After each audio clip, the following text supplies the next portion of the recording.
Welcome to this lesson on email. Email stands for electronic mail.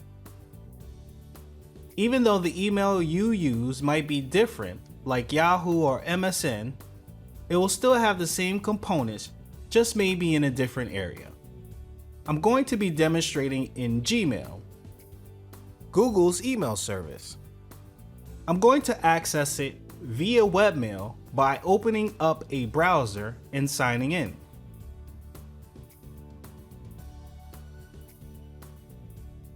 Now that the email site has been loaded, I'm going to talk about some of the major parts. The inbox is our primary folder. If the email has not been filtered out by the default filters of Google, they will end up here.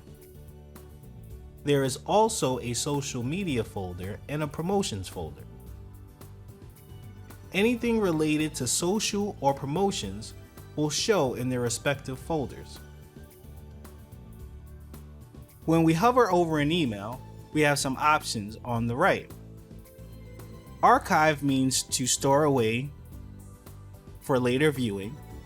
We have a trash icon, which means to delete. We can also mark the email as read. And also there's a snooze button. This option is for if you want Gmail to repopulate this email at a later time. We have some other options over here. Under inbox, we have starred. Emails that have the star clicked will show up in this folder. This is where emails will show up marked for snooze. Emails that have been marked as important will show up here.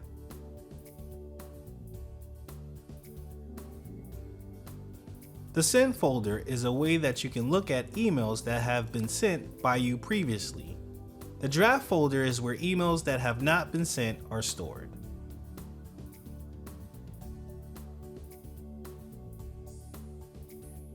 All mail is where we can view all mail that has been sent to us regardless of what it has been categorized as. The spam folder is the location for storing unwanted email as determined by a spam filter, also called a junk folder or junk mailbox. Emails that you mark as trash will show up in the trash folder. Creating a new label is a way of organizing emails by creating folders to save them to. When we click on the email, we are now viewing the email's contents. If the email is from an email mailing list that you wish to no longer receive information from, you can unsubscribe by clicking the unsubscribe button. Here is where we can reply to the email. When we click the menu button, this brings up another set of options. We can choose to forward an email or send a copy of the email to someone else, report an email as spam, block the sender of the email, or print the email. When we click compose, this gives us the ability to send an email. There are three parts to an email. Recipients, this is who we are sending the email to. A subject, which shows in the header of the email. Then the body of the email, where the message goes. I'm going to send an email to PC Matic support. The email address is csticket@pcmatic.com. Here is where we can send a copy of the email to another email address.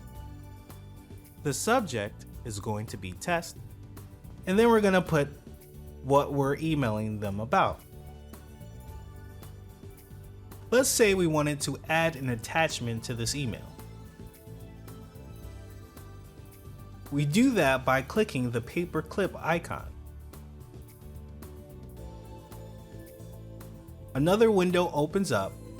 From here, we can locate the file and select it. I'm going to select something from my downloads folder and attach it to this email. To select the file, we need to click Open.